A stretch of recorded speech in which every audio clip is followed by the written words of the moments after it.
Olá, estudantes de currículo, esse é o terceiro vídeo que eu estou fazendo, tentando reduzir um pouco os comentários, né, para que ele não fique muito extenso e cansativo para vocês. A minha ideia é apresentar aqui um comentário sobre a avaliação à distância, um comentário sobre as questões. Então isso aqui são as respostas, né, da avaliação à distância, comentadas. Vamos lá.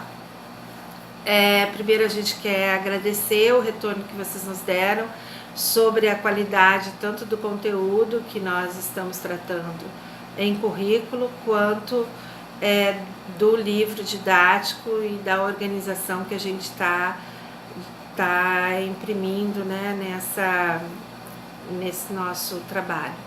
Para a gente é muito importante a gente ler todas as observações de vocês e fica bem feliz.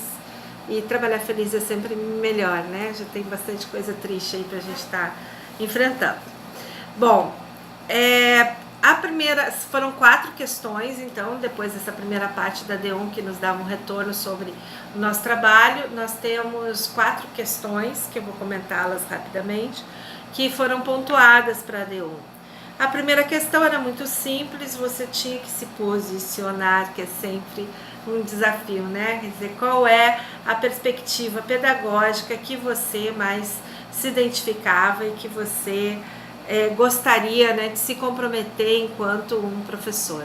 Nós ficamos bem felizes porque foram 92% dos estudantes que escolheram a mais desafiadora, né? Porque é aquelas que se colocam entre uma compreensão que o ser humano é sim, né, uma base material da sua existência, que são seus hormônios, seu corpo, sua materialidade, as condições com as quais ele chega no mundo, né, suas condições físicas, materiais enquanto indivíduo, e também, né, não se reduz a isso, mas também as suas experiências sociais e culturais sem as quais você não consegue desenvolver uma relação pedagógica com outra pessoa. Quer dizer, é preciso que a gente se comunique, né? Que a gente entenda aqui no nosso curso de currículo quem são vocês, o que vocês leem, como que vocês estão percebendo a disciplina, para então conseguir construir algumas leituras em comum e poder orientar vocês, que é isso que a gente está fazendo aqui nesse vídeo, sobre essas leituras que a gente está construindo junto, né? Então, as perspectivas dialéticas, construtivistas, socio-interacionistas, elas percebem que o processo educacional, ele se dá nesse lugar que não é nem só biológico, nem só experiência, né, sociocultural. Ele é um processo que se dá tenso, né, entre essas duas possibilidades, quer dizer, os meus desejos, a minha potencialidade de ser e aquilo que a minha experiência me possibilita viver em termos sociais, né, no grupo social ao qual eu pertenço, na geografia, no lugar em que eu estou levando a minha vida. Ela é uma perspectiva bastante desafiadora. E aí na questão 2 vocês precisavam trazer uma prática pedagógica, né, que vocês desenvolveriam a partir dessa compreensão escolhida na questão 1. E aí nós só tivemos um problema nessa questão, que foram alguns estudantes que se prenderam a conceituar o que seria a dialética, as compreensões construtivistas ou socio-interacionistas, e não conseguiram descrever uma prática, né, pedagógica, ou então descreveram essa prática de uma forma ou errada ou muito ampla, né? O que é uma forma errada?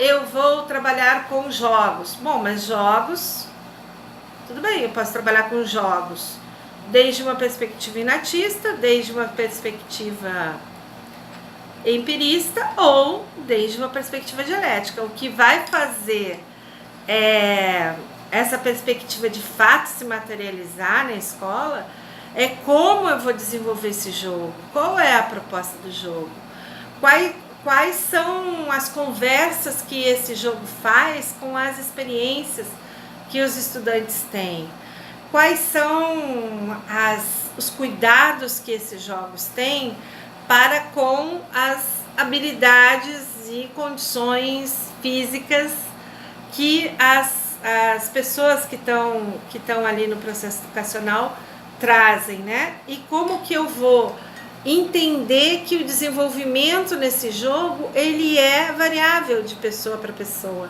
Então eu não posso colocar como lugar de chegada apenas um lugar, porque as pessoas são, as perspectivas dialéticas, elas partem dessa, cada pessoa é uma pessoa.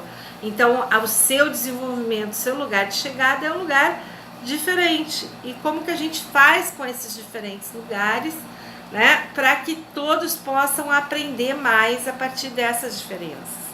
Isso é um grande desafio e que quem escolheu as perspectivas dialéticas assumiu, né? E muita gente desenvolveu legal, trouxe propostas que envolvem roda de conversas, que envolvem estudos na comunidade, que envolvem levantamento de dados, né, do cotidiano dos estudantes, e aí o aprofundamento desses dados, porque é uma perspectiva dialética ou construtivista ou crítica, né, histórico-crítica, ela não é você ficar só repetindo o que você já sabe, não tem nada a ver com isso, você partir do que você sabe, das compreensões que você tem, para ampliar essas compreensões, né? E aí muita gente fez bem legal, fez bem interessante, queria parabenizar vocês também começaram pela pergunta, que ajuda muito a manter o foco, né? A não ir parar num outro lugar que não é o que foi perguntado. Na questão 3, que era uma relação entre, né, o jornal Le Monde Diplomatique Brasil, que discute diferentes formas de você perceber a desigualdade social, traz, né, os dados da desigualdade, como que isso vem aumentando e aumenta muito no mundo, né, e quais são as teorias que tentam amenizar essa desigualdade social, como a teoria do gotejamento, que algumas pessoas citaram, inclusive nas respostas, e citaram bem, né, é uma perspectiva que vai dizer, não, pode deixar a desigualdade aumentar, porque quando os ricos ficam muito ricos, acaba sobrando mais para os mais pobres, né? E faz a crítica a essa perspectiva, isso está tudo lá no texto, é um texto interessante. Eu entendo, e vocês registraram, né, algumas pessoas, que é um texto difícil para ler, que são os artigos, porque eles são maiores, e tem um vocabulário mais difícil que o livro didático. O livro didático é um livro didático, então ele busca uma linguagem acessível, né? Uma orientação passo a passo do que fazer. Quando você lê um artigo, não, você está meio solto ali, você tem que dar conta, né, de entender o que o autor está tratando a partir da linguagem que ele traz, e isso é tudo muito desafiador, e vocês saíram muito bem, parabéns. Na última questão, era um dos capítulos do livro que os estudantes costumam gostar muito, eu particularmente gosto muito também, porque ele amplia a discussão da desigualdade social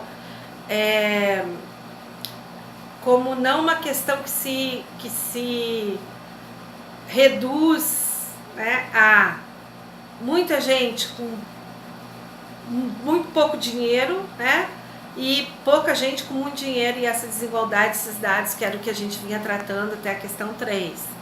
Ele traz uma dimensão do lugar da construção da exclusão social a partir do discurso, né? Então, como que a gente marca algumas pessoas e a gente sustenta essa sociedade que a gente vive com essas marcações, como pessoas que são menos que outras pessoas, né? E aí vamos pegar um caso bem polêmico e atual e desafiador, que é a questão das mulheres, né? Então, se você vai olhar os dados econômicos, você tem lá as mulheres ganhando menos que os homens, né? Você tem um índice de assassinato de mulheres a partir de relacionamentos, né, afetivos, quando se rompem esses relacionamentos, que é assustador. Então você tem questões que são ligadas à desigualdade social, sim, porque de fato, se mulheres ganham menos que homens, existe uma desigualdade social na sua condição de sobrevivência. Isso não há cientificamente como você negar. Você pode negar por outras vias, mas não aqui, que a gente está discutindo dados, né, e informação científica. Essa desigualdade, ela é construída por um discurso assim: não, as mulheres são mais fracas, elas se emocionam mais, elas choram mais, elas não têm capacidade para uma atividade política representativa, elas não têm capacidade para o exercício de uma presidência de empresa. Às vezes nem em direção de escola, as mulheres são 90% dentro da escola, e quem dirige a escola é um homem, né? Então, quer dizer, existem realidades que você observa como que isso se reproduz como se fosse muito comum. Então, o nosso capítulo 4 do livro, ele amplia para a gente entender a desigualdade social como uma construção, primeiro, econômica, sim, tem um efeito, né? Tem um efeito sobre os salários dos negros no Brasil, você ser negro. Tem um efeito sobre os salários das mulheres no Brasil, você ser mulher. Essas coisas são marcadas, né? Tem um efeito pela questão econômica. Mas tem uma construção que é uma construção por meio da linguagem. Então, quando a gente entende essa construção, a gente começa a ficar mais esperto e a começar a dizer assim: como assim prezados estudantes? Não existem prezadas estudantes? Essa questão que passa pela linguagem, né, e aí vai trazendo outras palavras, outras expressões, e a problematizar essa forma como a gente fala e reproduz na fala um preconceito social, que não é restrito só à discussão que a Nilma faz. A Nilma traz uma discussão sobre a questão negra, né? Mas o capítulo 4 ele traz outra gama, né, de discussão, outras perspectivas que são excludentes e estão presentes na linguagem. Então a grande contribuição das perspectivas pós-críticas, né, é você se antenar para essas coisas que passam no nosso discurso e mudar o discurso, porque discurso mudam realidades, né? E não é só a questão econômica precisa mudar, né? E a gente precisa se organizar para que ela mude, mas a questão da linguagem também produz a realidade, né? É a grande questão do capítulo 4. Bom, esses são os comentários da AD. Eu vou fazer um outro vídeo para vocês, acredito que até sábado, que vai falar sobre a avaliação presencial, né? Número 1, nós já comunicamos os polos. Existe a possibilidade naqueles polos que o espaço físico permite, vocês vão poder fazer a AP1 em grupo, no máximo até 4 pessoas. Existem polos que não têm condição de promover esse espaço para que vocês possam fazer pelo limite de sala de aula, de espaço de outras APs, avaliações que estão acontecendo no mesmo momento. Mas é uma experiência que a gente não quer deixar de ter, mesmo que não seja uma experiência aberta a todos os polos, né? Então, bons estudos. A gente vai falar um pouquinho das perspectivas curriculares de Porto Alegre, Portugal, Rio de Janeiro, no próximo vídeo, tá bom? Abraço para vocês, fiquem bem e estudem.